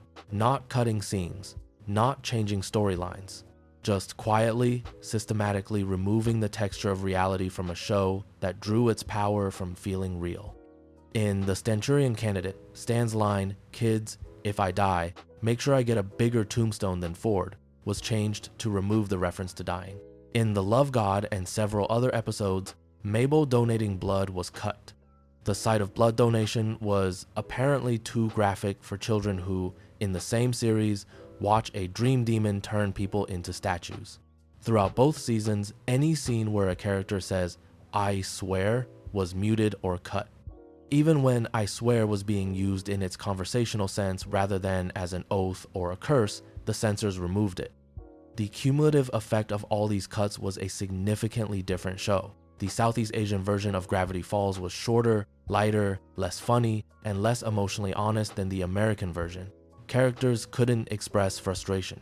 They couldn't reference death, they couldn't use mild insults, they couldn't see fireworks without pixelation, they couldn't acknowledge the existence of bras. What they could see was bleeding taxidermy, face scrambling, dream possession, and the end of all reality. The violence survived. The language didn't. The horror was acceptable. The humanity was not. This disparity is the most damning evidence against the censors' claim that they were protecting children. If child welfare were genuinely the priority, the cuts would have focused on the genuinely frightening content. Bill Cipher's body horror, the shapeshifters' transformations, the Weirdmageddon apocalypse. Instead, the cuts focused on language and mild behavioral references.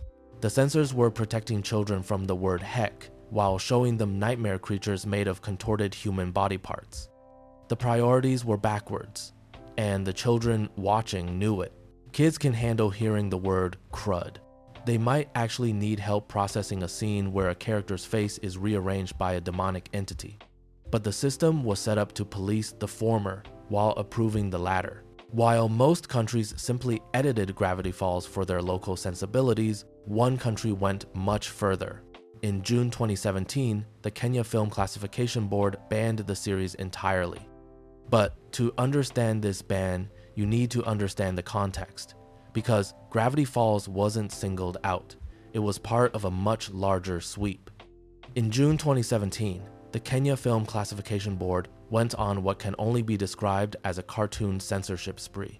They banned Gravity Falls, they banned Steven Universe, they banned Adventure Time, they banned Clarence, they banned The Loud House, they banned The Legend of Korra, they banned Star vs.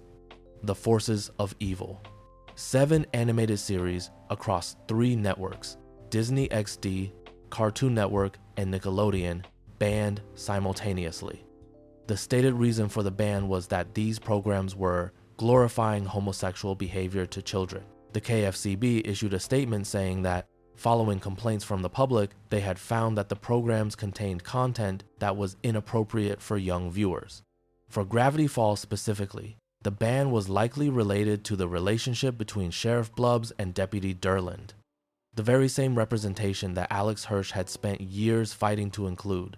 The very same relationship that Disney had tried to prevent was now being cited as the reason for banning the show in an entire country. The irony is deep and multi-layered. Disney spent years telling Hirsch that LGBTQ content was too controversial for their audience.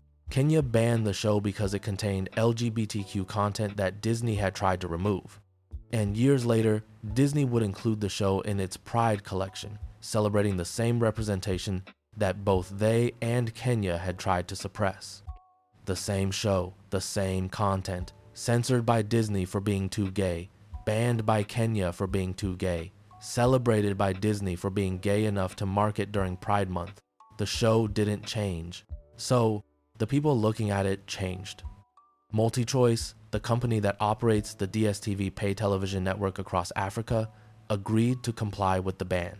DSTV had approximately 10.4 million subscribers in 50 African countries at the time. The ban effectively extended across the entire continent, removing access to Gravity Falls and 6 other animated series for millions of viewers. The KFCB's investigation, when scrutinized, revealed some remarkable things about how censorship boards operate in different cultural contexts. The Kenyan censors weren't concerned about the same things that Disney's American censors were concerned about. They didn't care about poop face or hoo-ha or teddy bear costumes. Their concern was purely ideological. They were worried about the fundamental premise that same-sex relationships exist and can be depicted in media consumed by children. For some of the banned shows, the KFCB's reasoning was bizarre. The Legend of Korra was banned even though the show's LGBTQ content consists of the final scene of the final episode, where 2 female characters hold hands while walking into a portal. The KFCB cited the show's creators' public statements about the characters' relationship as evidence, meaning that a show could be banned based on what its creators said about it, not just what was in it. Hey, Arnold was included in some reports of the ban, and the KFCB's stated reason was that Arnold's grandpa had a certain shape for a head and that Arnold is taught the wonders of sexual stamina. This description bears absolutely no resemblance to the actual content of Hey Arnold, suggesting that the censors may not have actually watched the show they were banning. The ban on Gravity Falls and the other shows remained in effect. Children across 50 African countries lost access to these series because they depicted, in varying degrees of subtlety, the existence of same-sex relationships. The ban raises fundamental questions about censorship and cultural sovereignty. On one hand, countries have the right to set their own standards for media consumption. On the other hand, banning a show because it depicts the existence of a demographic group is not content regulation, it's erasure. It's using the power of the state to deny children the knowledge that certain kinds of people exist. The ban raises fundamental questions about censorship and cultural sovereignty. On one hand, countries have the right to set their own standards for media consumption. On the other hand, banning a show because it depicts the existence of a demographic group is not content regulation, it's erasure. It's using the power of the state to deny children the knowledge that certain kinds of people exist. What makes the Kenya ban particularly instructive is comparing it with Disney's own censorship. Both Disney and Kenya objected to the same content, LGBTQ representation. Both tried to remove it, but they operated through completely different mechanisms. Disney used corporate policy, internal emails, phone calls without paper trails, the quiet removal of scenes before they reached the public. Disney's censorship was invisible. You didn't know what was missing unless someone like Alex Hirsch told you. Kenya used state power, public announcements, official bans, the removal of entire shows from an entire continent's television service. Kenya's censorship was visible, deliberate, and proud, but the underlying impulse was the same, the belief that children should not see same-sex relationships. Disney disguised this belief behind corporate language about audience appropriateness. Kenya stated it openly. Both arrived at the same destination through different routes. And both failed. Disney couldn't prevent Hirsch from including representation because he was more stubborn than they were, risk-averse. Kenya couldn't prevent children from watching the shows because the internet exists and content flows around borders like water around rocks. The shows remained available on streaming platforms. Fans shared episodes through unofficial channels. The stories persisted. This is the other great lesson of the Gravity Falls censorship story. Censorship doesn't work. Not permanently, not completely. Content finds its audience. Stories that resonate will be found, shared, and celebrated, regardless of what governments or corporations try to suppress. The question isn't whether censorship can prevent people from accessing content. The question is how much damage it does in the attempt. In the case of Gravity Falls, the damage was real but limited. The Southeast Asian version of the show was lesser than the American version. Children in Kenya lost access to the show for a period. Some moments of representation were delayed or softened, but the show itself survived intact. Its legacy grew. And the very acts of censorship that tried to diminish it became part of its story, adding layers of meaning and significance that the uncensored version alone wouldn't have had. Gravity Falls survived the ban. The show remained available on streaming platforms and through other channels. Fans in affected countries found ways to watch it. The stories it told continued to resonate. And the representation that both Disney and Kenya had, in their different ways, tried to suppress, became one of the show's most celebrated legacies. Here's what makes the censorship of Gravity Falls truly absurd. While Disney was fighting about poop face and hoo-ha and teddy bear costumes and the word heck, the show was getting away with content that was genuinely, unambiguously dark. Content that made adult viewers uncomfortable. Content that pushed the boundaries of what children's television had ever attempted.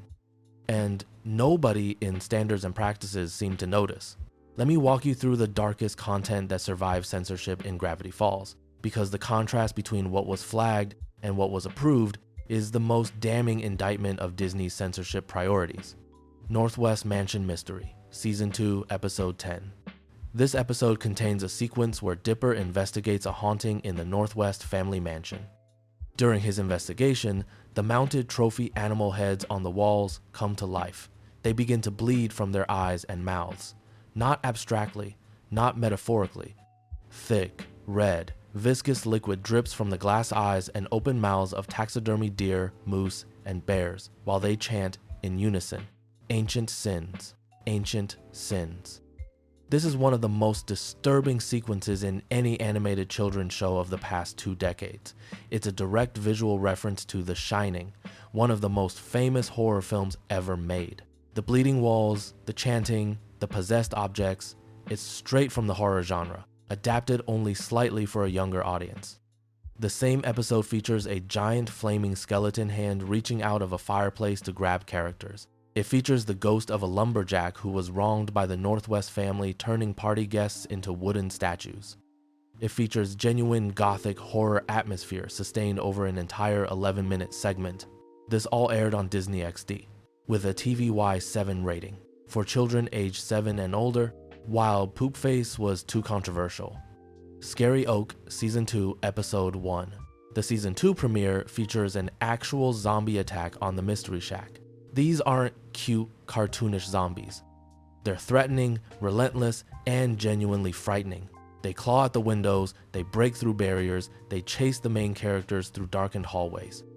The resolution of the episode involves the Pines family singing karaoke together, which generates a sonic frequency that destroys the zombies. In the original broadcast, you see the zombie heads explode, pop, one after another. Zombie brains and skull fragments scatter as the family harmonizes through a pop song. Zombie heads exploding on Disney for 7-year-olds, but crud was too strong a word. Into the Bunker, Season 2, Episode 2. This episode features the Shape Shifter, a creature that can take any form. When Dipper and Wendy discover the truth about it, it transforms into a half-human, half-spider abomination. The body horror in this scene is remarkable. Limbs bend in wrong directions, faces melt and reform. The creature moves in a way that is specifically designed to trigger the uncanny valley response, that deep brain discomfort you feel when something looks almost human but not quite.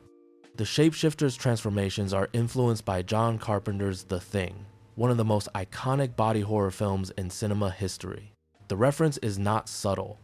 The creature distorts, stretches, and recombines in ways that would be disturbing in a PG-13 movie, let alone a children's cartoon. At the end of the episode, Dipper stabs the shapeshifter with an axe and freezes it in liquid nitrogen. As it freezes, it takes the form of Dipper, screaming. The last thing the creature does before being frozen solid is to taunt Dipper with a vision of his own face, contorted in agony. And this frozen, screaming face remains in the bunker, a permanent reminder of what Dipper had to do. But the word geez was a religious concern. Seuss and the Real Girl, Season 2, Episode 5.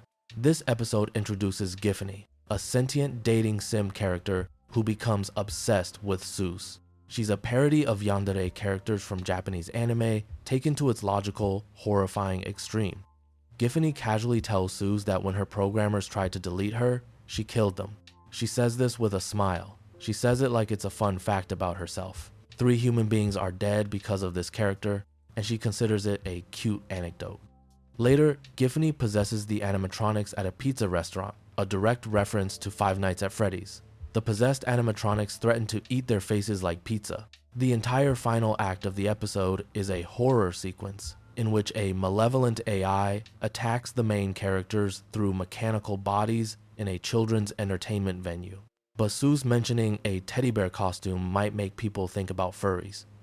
And then there's Weirdmageddon, the 3-part finale of Gravity Falls, the event that had been foreshadowed since the first season, Bill Cipher's apocalypse.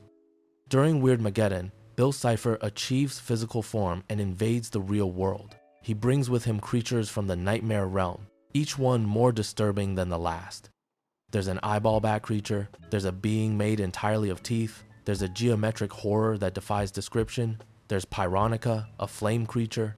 Each of them is designed to be genuinely unsettling. Bill introduces these creatures to the citizens of Gravity Falls, who react with appropriate terror. Preston Northwest, ever the opportunist, approaches Bill and offers to serve him. Bill's response is to rearrange Preston's face. He puts an eyeball where his mouth should be, he puts ears where his eyes should be, he puts a mouth on his forehead. Preston screams in agony and confusion as his own features are shuffled like a deck of cards. This is body horror. This is a character being physically mutilated on screen for the entertainment of a demonic entity, on Disney television, for children aged 7 and older. Bill then petrifies the townspeople and arranges their frozen bodies into a throne. He sits on a throne made of paralyzed human beings. Their faces are locked in expressions of terror. They're not dead, just frozen, which is arguably worse because it means they're aware of what's happening to them. Time literally dies during Weirdmageddon. A character called Time Baby, who is the ruler of the future and one of the most powerful entities in the Gravity Falls universe, is vaporized by Bill. Reality itself begins to collapse. The laws of physics stop applying. Gravity reverses. Buildings float. The boundary between dimensions breaks down. And throughout all of this, Bill is having the time of his life. He's partying, he's celebrating, he's treating the end of all reality as his personal birthday bash. His famous line is, "This party never stops. Time is dead and meaning has no meaning. Existence is upside down and I reign supreme. Welcome, one and all, to Weirdmageddon." All of this aired. All of this was approved by standards and practices. All of this was deemed appropriate for children aged 7 and older on Disney television, while the word heck was flagged as too strong. The disconnect between what Disney censored and what Disney approved reveals everything you need to know about how their censorship system actually worked. It wasn't about protecting children, it was about managing liability. Words can be quoted in complaints. Specific phrases can be cited in angry letters to advertisers. But visual horror, body horror, existential horror, these are harder to articulate in a complaint form. You can't call Disney and say, "I object to the general atmosphere of cosmic dread in the Weirdmageddon arc." You can call Disney and say, "My child heard the word poop face on your show." The censorship was about what was easy to complain about, not about what was actually disturbing. And Alex Hirsch, who understood this system better than anyone, exploited it brilliantly. He knew the censors were focused on language, so he pushed the visual horror as far as he possibly could. Every ounce of energy they spent arguing about vocabulary was energy they weren't spending on the bleeding animal heads, or the face scrambling, or the zombie head explosions. Hirsch was essentially running a diversion. While the censors were looking at words, he was building one of the darkest, scariest, most psychologically intense children's shows ever produced. And by the time anyone at Standards and Practices might have noticed, the episodes were already animated, voice acted, and ready to air. It was a magic trick. And like all the best magic tricks, it worked because the audience was looking at the wrong hand. But let me give you a few more examples, because the depth of darkness that survives censorship is remarkable when you really catalog it. Dreamscaperers, Season 1, Episode 19. This is the first episode where Bill Cipher plays a central role. He's hired by Gideon Gleeful to enter Stan's mind and steal the combination to a safe. The concept alone is disturbing. A demon invading someone's consciousness, rooting through their memories, manipulating their mental landscape. During the dream sequence, Bill demonstrates his power by altering reality in terrifying ways. He shuffles Dipper's body like a deck of cards. He rearranges the features on his face. He makes teeth fall out. He shows Dipper visions of his own inadequacy and fear. It's psychological horror directed at a 12-year-old, performed by an entity that exists outside of time and views human suffering as entertainment. And then there's Bill's famous line, "Remember, reality is an illusion. The universe is a hologram. Buy gold, buy." This line has become a meme, but in context, it's Bill dismissively summarizing the fundamental nature of existence. He's telling a child that nothing is real. That's a nihilistic philosophical position delivered as a catchphrase in a children's cartoon. Sock Opera, Season 2, Episode 4. Bill possesses Dipper's body. A demon is literally inhabiting the body of a 12-year-old boy. While in Dipper's body, Bill throws himself downstairs, stabs forks into Dipper's arm, and generally treats Dipper's physical form with complete disregard for its well-being. There's a brief moment, easy to miss, where Bill writes something in Journal 3 while possessing Dipper. Fans who froze the frame and read the text discovered that Bill had been writing plans to jump from the water tower while in Dipper's body. A demon planned to commit suicide using a child's body as the vehicle. This detail survived standards and practices. Society of the Blind Eye, Season 2, Episode 7. This episode reveals that Old Man McGucket, the town's seemingly harmless crazy person, was driven insane by a memory-erasing gun. The episode shows, through recovered memory tubes, the process of McGucket's mental deterioration. You watch a brilliant scientist slowly lose his mind, one erased memory at a time, until he becomes the broken, confused, babbling man the audience had been laughing at for an entire season. It's devastating. It recontextualizes every comedic scene involving McGucket as a tragedy. The town's funny, crazy person is actually a destroyed genius. A man who saw something so horrible in the portal to Bill's dimension that he spent years trying to unsee it, and in doing so, erased everything that made him who he was. This aired on Disney, for children, while darn was too strong a word. The show also dealt with themes of parental abandonment. Seuss's father left him, parental abuse. Pacifica's parents use a bell to condition her behavior like Pavlov's dog. Government surveillance agents monitor the Pines family throughout the series. Human trafficking metaphors the Blind Eye Society captures and modifies people against their will. And the fundamental fragility of consciousness. Memories can be erased, bodies can be possessed, identities can be stolen. All of this was approved. All of this was deemed appropriate for its target audience. Because the censors were counting bad words, not evaluating themes. They were policing the text, not the subtext. And in Gravity Falls, the subtext was always darker than the text. There are two more censorship events in the Gravity Falls story that deserve attention. One happened after the show ended. The other happened almost a decade later. In the Weirdmageddon arc, there's a minor character called the horrifyingly sweaty, one-armed monster. This character was originally voiced by Louis C.K., the comedian. At the time of recording, C.K. was one of the biggest stand-up comics in the world. His involvement in Gravity Falls was a coup for the show. In November 2017, about 2 years after the episode aired, multiple women came forward with allegations of sexual misconduct against Louis C.K. The allegations were credible and eventually confirmed by C.K. himself in a public statement. After the allegations became public, Alex Hirsch made a decision. He went back and re-recorded the character's lines himself, replacing C.K.'s voice performance with his own. The change was made in subsequent releases and streaming versions of the episodes. This wasn't a censorship demand from Disney. Nobody told Hirsch to do it. This was a creator choosing to disassociate his work from someone whose behavior he found unacceptable. Hirsch didn't want Louis C.K.'s voice in his show, and since he had the ability to change it, he did. The contrast with Disney's approach to censorship throughout the show's run is striking. Disney censored love between old women. Hirsch censored a predator's voice. Disney censored the word heck. Hirsch censored complicity. Disney's censorship was about avoiding complaints. Hirsch's censorship was about moral conviction. Both are acts of censorship. Both involve removing content from a finished work but the motivation makes all the difference. Disney removed content to protect its brand. Hirsch removed content to protect his principles. And then there's the Book of Bill. In 2024, Alex Hirsch published The Book of Bill, a companion book to Gravity Falls written from Bill Cipher's perspective. The book immediately became a #1 New York Times bestseller. But what's relevant to our story is what the book contained. The Book of Bill was marketed for adult readers. It came with a mature content warning. It contained content that was significantly darker, more complex, and more explicitly disturbing than anything that had appeared in the show. It was published under Disney's Hyperion Avenue Books brand, meaning Disney approved its publication.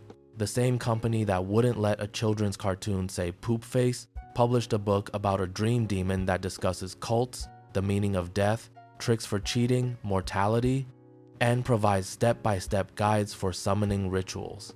The same company that censored 2 old women kissing published a book that explores the darkest possible interpretation of the Gravity Falls universe.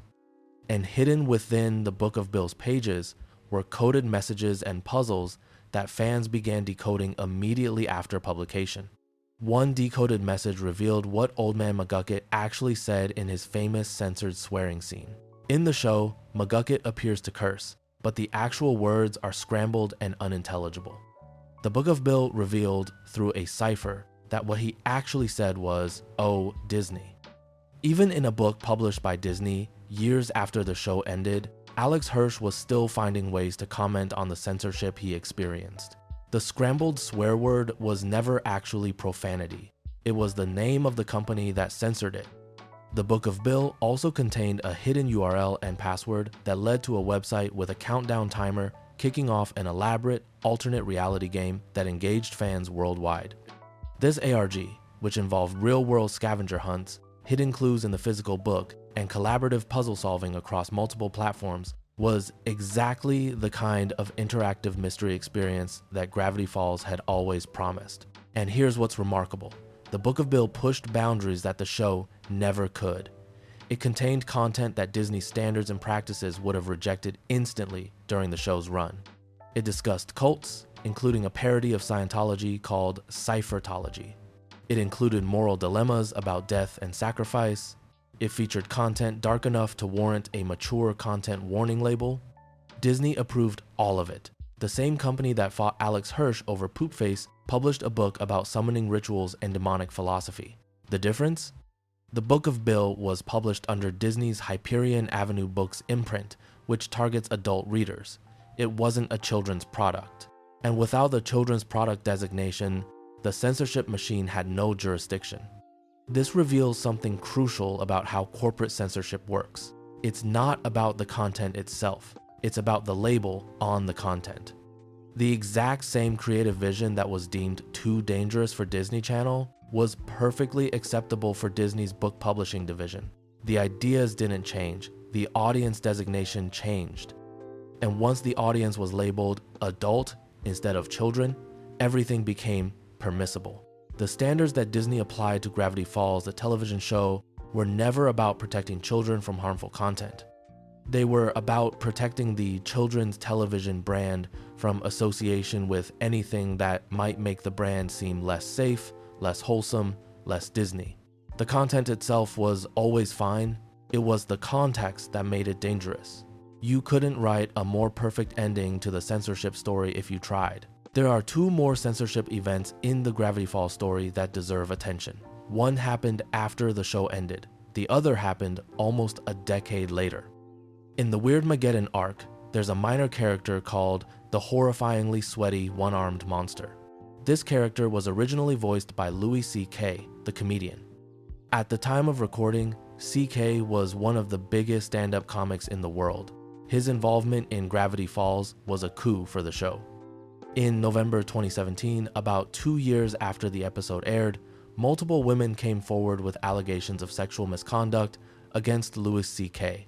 The allegations were credible and eventually confirmed by C.K. himself in a public statement. After the allegations became public, Alex Hirsch made a decision. He went back and re-recorded the character's lines himself, replacing C.K.'s voice performance with his own. The change was made in subsequent releases and streaming versions of the episodes. This wasn't a censorship demand from Disney. Nobody told Hirsch to do it. This was a creator choosing to disassociate his work from someone whose behavior he found unacceptable. Hirsch didn't want Louis C.K.'s voice in his show, and since he had the ability to change it, he did. The contrast with Disney's approach to censorship throughout the show's run is striking. Disney censored love between old women. Hirsch censored a predator's voice. Disney censored the word heck. Hirsch censored complicity. Disney's censorship was about avoiding complaints. Hirsch's censorship was about moral conviction. Both are acts of censorship. Both involve removing content from a finished work, but the motivation makes all the difference. Disney removed content to protect its brand. Hirsch removed content to protect his principles. And then there's the Book of Bill. In 2024, Alex Hirsch published The Book of Bill, a companion book to Gravity Falls written from Bill Cipher's perspective. The book immediately became a #1 New York Times bestseller. But what's relevant to our story is what the book contained. The Book of Bill was marketed for adult readers. It came with a mature content warning. It contained content that was significantly darker, more complex, and more explicitly disturbing than anything that had appeared in the show. It was published under Disney's Hyperion Avenue Books brand, meaning Disney approved its publication.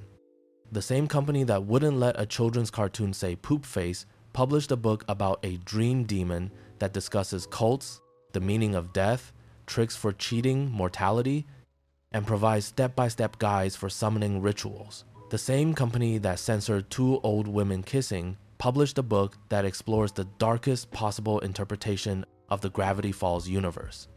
And hidden within the Book of Bill's pages were coded messages and puzzles that fans began decoding immediately after publication. One decoded message revealed what Old Man McGucket actually said in his famous censored swearing scene. In the show, McGucket appears to curse, but the actual words are scrambled and unintelligible. The Book of Bill revealed, through a cipher, that what he actually said was, "Oh, Disney." Even in a book published by Disney, years after the show ended, Alex Hirsch was still finding ways to comment on the censorship he experienced. The scrambled swear word was never actually profanity. It was the name of the company that censored it. The Book of Bill also contained a hidden URL and password that led to a website with a countdown timer kicking off an elaborate alternate reality game that engaged fans worldwide. This ARG, which involved real-world scavenger hunts, hidden clues in the physical book, and collaborative puzzle solving across multiple platforms, was exactly the kind of interactive mystery experience that Gravity Falls had always promised. And here's what's remarkable. The Book of Bill pushed boundaries that the show never could. It contained content that Disney's standards and practices would have rejected instantly during the show's run. It discussed cults, including a parody of Scientology called Cyphertology. It included moral dilemmas about death and sacrifice. It featured content dark enough to warrant a mature content warning label. Disney approved all of it. The same company that fought Alex Hirsch over Poop Face published a book about summoning rituals and demonic philosophy. The difference? The Book of Bill was published under Disney's Hyperion Avenue Books imprint, which targets adult readers.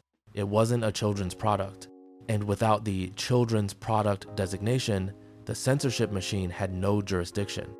This reveals something crucial about how corporate censorship works. It's not about the content itself, it's about the label on the content.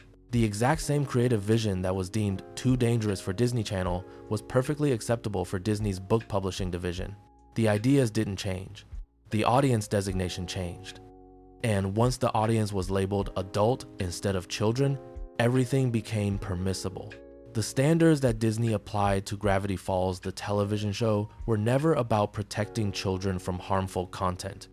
They were about protecting the children's television brand from association with anything that might make the brand seem less safe, less wholesome, less Disney. The content itself was always fine. It was the context that made it dangerous. You couldn't write a more perfect ending to the censorship story if you tried. Here's the part of the story that brings everything together. Because while Disney's Standards and Practices Department was spending 3,000 emails arguing about vocabulary, Alex Hirsch was embedding actual secret messages in every single episode of Gravity Falls, and the censors never noticed any of them. This is the most delicious irony in the entire history of the show. Disney was focused on surface-level content, individual words, specific gestures, the explicit text of dialogue. But beneath that surface, in the end credits, in backwards audio, in background art, in blink and you miss it frames, Hirsch was communicating directly with his audience in a language the censors couldn't read. Every episode of Gravity Falls contains encrypted messages. This isn't speculation or fan theory. It's confirmed, documented, and was intentional from the beginning. The most obvious encryption system appears in the end credits of each episode. A series of symbols flash on screen for a fraction of a second. To casual viewers, these look like random shapes, but they're not. They correspond to cipher systems that, when decoded, spell out messages. The first season uses the Caesar cipher, one of the oldest encryption methods in history. Named after Julius Caesar, who reportedly used it to encode military communications, the Caesar cipher shifts each letter by a fixed number of positions in the alphabet. In Gravity Falls' case, the shift is 3 positions. A becomes D, B becomes E, C becomes F, and so on. If you decoded the end credits messages from season 1, you found hints about upcoming plot points, jokes, and warnings. Some messages teased the identity of the journal's author. Some referenced Bill's cipher before his first appearance. Some were just Alex Hirsch having fun, hiding funny asides in the margins of his own show. For the second season, Hirsch switched to the @bash cipher, which reverses the alphabet. A becomes Z, B becomes Y, C becomes X. This is a more complex system that requires more effort to decode, reflecting the show's increasing narrative complexity. For the final episodes, he introduced a key cipher that required a specific keyword to decode. The keyword was shifter, a reference to the shapeshifter from Into the Bunker. This was the most complex encryption system used in the show, and it required fans to collaborate and experiment before cracking it. But the end credit ciphers were just the beginning. There were also backwards audio messages. In scenes involving Bill's cipher, dialogue is sometimes played in reverse. If you record the audio and reverse it, you hear additional messages. Some of these messages are plot hints, some are ominous warnings, some are Bill breaking the fourth wall to address the viewer directly. There were hidden symbols in background art. Bill Cipher's triangular form appears in dozens of scenes before his first official appearance in the show. If you go back and watch early episodes knowing what to look for, you find Bill hidden in window frames, in wallpaper patterns, in the design of buildings, in the shapes of trees. He was always there, watching, before anyone in the audience knew who he was. There were hidden pages in the journal. When Dipper's journal was shown on screen, the visible text was carefully written to include additional information that freeze-frame viewers could read. Some of this text was directly relevant to the plot. Some was world-building detail that never made it into spoken dialogue. There were hidden messages in the show's theme music. When the opening theme plays backwards, you hear a whispered message. This was discovered early in the show's run and became one of the foundational pieces of the fan community's code-breaking efforts. And there were messages hidden in the show's promotional materials, its social media presence, its merchandise, and eventually its companion books. The entire Gravity Falls experience was designed as an interactive puzzle, with the show itself being only the most visible layer of a much deeper mystery. Disney's Standards and Practices reviewed every frame of every episode. They flagged individual words. They caught background details like party flyer text. They noticed the emotional tenor of animated police officers' body language. But they missed all of this. They missed the encrypted messages. They missed the backwards audio. They missed the hidden symbols. They missed the freeze-frame text. Because that's the fundamental limitation of the kind of censorship Disney practiced. It looks for specific, surface-level concerns, bad words, suggestive imagery, controversial references. It's designed to catch things that are obvious, things that could be pointed to in a complaint email or cited in a parent's phone call. It's not designed to catch things that require effort to find. Hirsch's hidden messages required effort to find. You had to record the audio and play it backwards. You had to pause the video and transcribe the ciphertext. You had to know about the censorship and the @bash system and the keyword cipher. You had to be part of a community of fans working together to decode the show's secrets. Standards and Practices was looking for poop face. Hirsch was encoding Stan is not what he seems in the end credits 3 episodes before the twist was revealed. Standards and Practices was worried about teddy bear costumes evoking furry culture. Hirsch was hiding Bill Cipher in the wallpaper of the Mystery Shack, watching the characters before anyone knew he existed. Standards and Practices was debating whether G's was an abbreviation of Jesus. Hirsch was building one of the most elaborate interactive puzzle narratives in the history of television, embedded in the very fabric of the show, invisible to anyone who wasn't actively looking for it. The fans found all of it. They built dedicated communities on Reddit, Tumblr, Twitter, and dedicated forums. They created cipher keys and translation guides. They analyzed every frame of every episode. They found messages that Hirsch had hidden, expecting them to take weeks to decode, and they cracked them in hours. The fan community's code-breaking efforts became legendary in the animation world. Other shows began incorporating their own hidden messages and puzzles inspired by Gravity Falls' success. The idea that a children's show could have layers of secret content discoverable only by dedicated fans became a template that dozens of subsequent shows would follow. Let me give you some specific examples of decoded messages because they illustrate just how much content the censors missed. One end credit cipher from season 1 decoded to Stan is not what he seems. This was broadcast weeks before the episode Not What He Seems aired, the episode that revealed Stan's twin brother and turned the entire show's mythology on its head. The censors reviewed this episode. They reviewed the end credits. They flagged specific words in the dialogue. But the spoiler for the show's biggest twist was hiding in plain sight, encoded text that flashed on screen for a fraction of a second, and nobody in Standards and Practices noticed. Another decoded message read, "Search for the Blind Eye."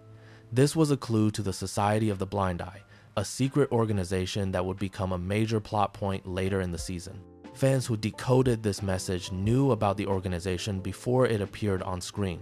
One particularly eerie backwards audio message from a Bill Cipher scene, when reversed, said, "I'm watching you, nerds." Bill wasn't just talking to the characters. He was talking to the fans, to the people pausing the video, recording the audio, running it backwards. He was acknowledging the very audience that was trying to decode his secrets. It was a fourth wall break hidden inside a reverse audio Easter egg inside a children's cartoon. 3 layers of communication, none of which the censors detected. The show's opening theme itself contained hidden content.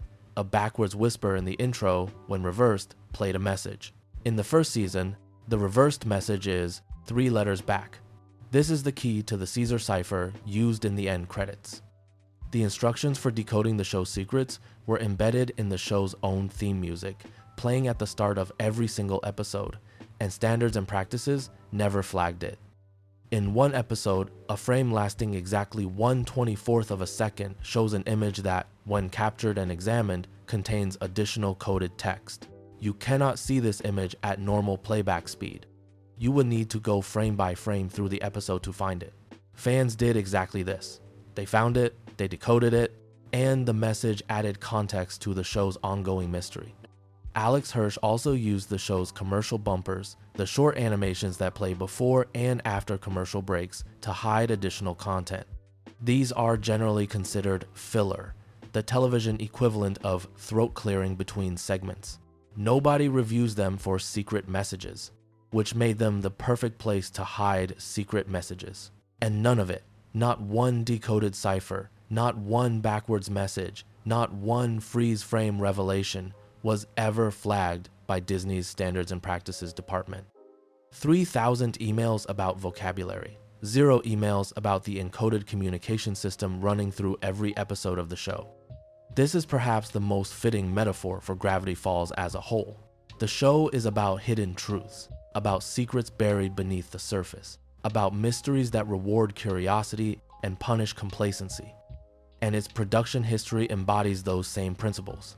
The censors saw the surface and policed the surface. The truth was hidden underneath, waiting for someone curious enough to look for it. The fan community's code-breaking efforts became legendary in the animation world. Other shows began incorporating their own hidden messages and puzzles inspired by Gravity Falls' success. The idea that a children's show could have layers of secret content, discoverable only by dedicated fans, became a template that dozens of subsequent shows would follow. And none of it was ever flagged by standards and practices, because they were looking for the wrong things. They were guarding the front door while Hirsch was tunneling through the basement. They were policing the text while the subtext went completely unmonitored. So what do we learn from the complete history of Gravity Falls censorship? We learn that institutional censorship is rarely principled. Disney's objections to Gravity Falls content were not based on a coherent philosophy of what's appropriate for children.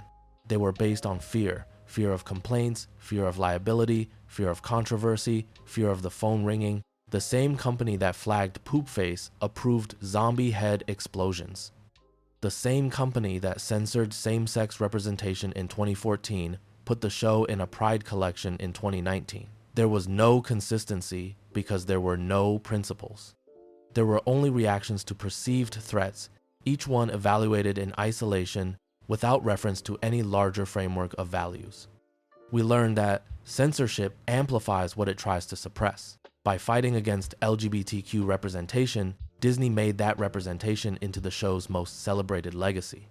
By making absurd demands about language, Disney gave Alex Hirsch material for his most famous social media content. By banning the show in Kenya, the government gave it international attention and sympathy. Every act of censorship drew more attention to the very thing it was trying to hide. The Streisand effect operated at full power throughout the entire history of Gravity Falls. We learned that the things people choose to censor reveal what they're actually afraid of. Disney wasn't afraid of horror. They weren't afraid of violence. They weren't afraid of cosmic dread or body horror or existential crisis. They were afraid of words, of associations, of the idea that someone might hear hoo-ha and think about anatomy instead of owls, of the possibility that two animated old ladies kissing might generate a phone call from a parent in the Midwest. The censorship reveals a worldview in which language is dangerous but imagery is safe, in which naming something is worse than showing it, in which the explicit acknowledgement of reality is more threatening than fantasy violence. We learn that creators matter. Alex Hirsch could have given in. He could have quietly accepted every standards and practices note, changed every word they flagged, removed every relationship they questioned, and produced a perfectly inoffensive show that nobody would remember 5 years later. Instead, he fought, he negotiated, he compromised strategically, winning the battles that mattered and conceding the ones that didn't. He found ways to include representation by making himself too annoying to fight. He found ways to communicate with his audience by hiding messages in codes the censors couldn't read. He found ways to make the show he wanted to make within the constraints he was given. This is the real story of Gravity Falls censorship. Not that the show was censored, because every show is censored to some degree, but that the censorship made the show better. The constraints forced Hirsch to be more creative, more strategic, more determined. The resistance he faced sharpened his vision rather than dulling it. The show that emerged from 3,000 censorship emails was tighter, smarter, and more purposeful than it might have been without them. We learned something about Gravity Falls itself. The show's central theme is that truth is hidden beneath the surface, that the comfortable, visible layer of reality is not the whole story, that mysteries and secrets lurk in every corner, waiting for someone curious enough to look for them. The production history of Gravity Falls mirrors this theme perfectly. Beneath the comfortable surface of a Disney Channel cartoon, there's a story of corporate cowardice, creative defiance, international politics, and the ongoing fight over who gets to decide what children are allowed to see. Beneath the sanitized version that Disney approved, there's a wilder, funnier, more honest version that Alex Hirsch wanted to make. And beneath the censored dialogue and altered symbols, there are hidden messages, coded communications, and secret stories that the censors never found. Gravity Falls is a show about digging beneath the surface, and its own history proves exactly why that matters. There's one more thing I want to talk about before we wrap up, and it connects everything we've discussed into a single idea. Gravity Falls begins with a question. The very first episode presents us with a mystery. What are these journals? Who wrote them? And what secrets do they contain? Over the course of 2 seasons, that question expands. Who is the author? What is Bill's cipher? What happened between Stan and his brother? What is the true nature of the supernatural weirdness in this town? But underneath all of these in-show questions, there's a meta question that the production history asks. What is this show really? What was it supposed to be? What was taken from it? What did we miss? The censorship of Gravity Falls turns every viewer into a version of Dipper Pines. You watch the show and you think you're seeing the full picture, but there's a hidden layer. There are secrets. There are things that were removed, altered, coded, and concealed. And if you're curious enough, if you're willing to dig, you can find them. The censored scenes are like the torn out pages of the journals. They represent knowledge that someone decided you shouldn't have. The coded messages are like the ciphers in the end credits, communication from the creator hidden in plain sight, waiting for someone to decode them. The international cuts are like the different dimensions in the show's mythology, parallel versions of the same reality, each slightly different, each shaped by different forces. Alex Hirsch didn't just create a show about mysteries. He created a show that is a mystery. And the censorship, far from diminishing the show, added another layer to the mystery. It gave fans another set of codes to crack, another set of secrets to uncover, another set of truths hidden beneath the surface. This is why the censorship story matters.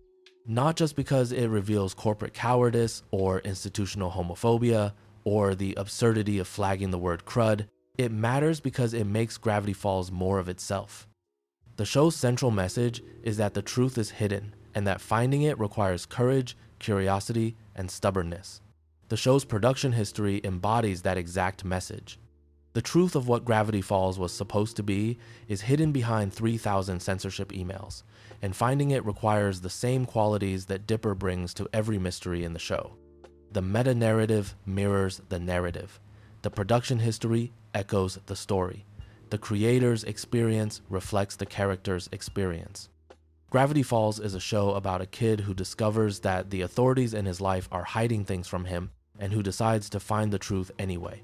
Alex Hirsch is a creator who discovered that his employer was hiding things from his audience and who decided to reveal the truth anyway.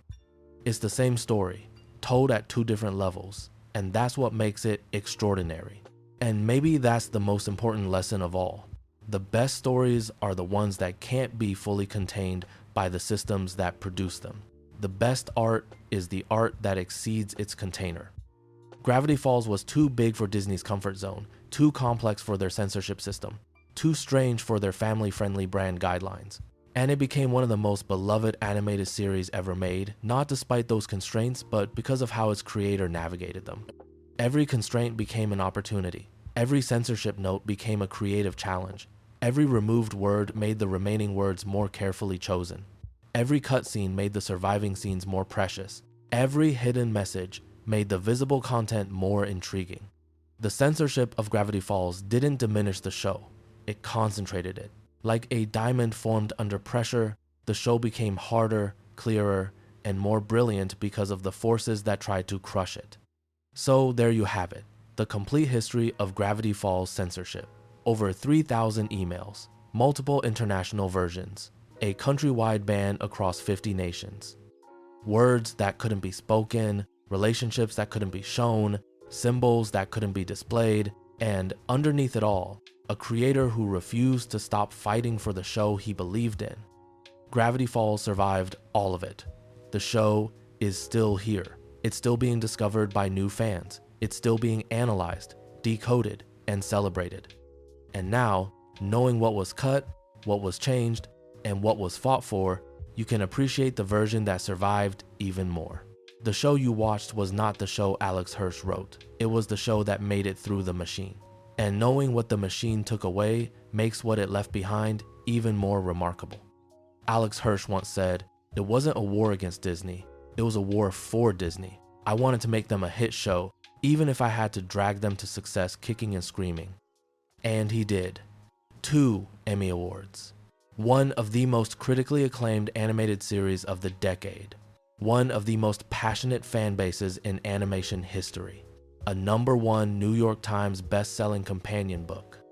And a legacy of creative defiance that inspired an entire generation of animators to push back against the systems that try to sand down the edges of their work. And somewhere in an alternate version of the love god that most of us will never see, 2 old ladies are sharing a kiss in a diner. And it's sweet, and it's casual, and it's the kind of thing that should have been there all along. Thanks for watching, everybody. I'll see you in the next one. Sweet dreams.